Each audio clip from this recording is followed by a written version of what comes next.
How to automatically turn on Avast SecureLine VPN for Windows. Install and activate SecureLine VPN.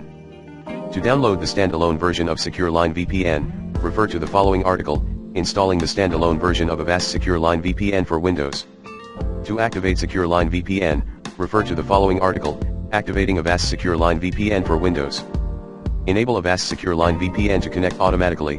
Avast SecureLine VPN can be used anytime you want to connect to the internet with extra security and privacy, and is especially recommended when you are connected to a public or unsecured wireless network. To automatically turn on SecureLine VPN when connected to an unsecured Wi-Fi network, 1. Double-click the Avast SecureLine VPN icon on your desktop to open the user interface. 2. Click Menu Settings. 3. Select the Network Security tile in the left side panel, then tick the box next to turn on automatically. 4. Avast SecureLine VPN will now connect automatically when your PC connects to an unsecured Wi-Fi network. If SecureLine VPN is unable to establish a connection, refer to the following article, What should I do if SecureLine is unable to establish a connection?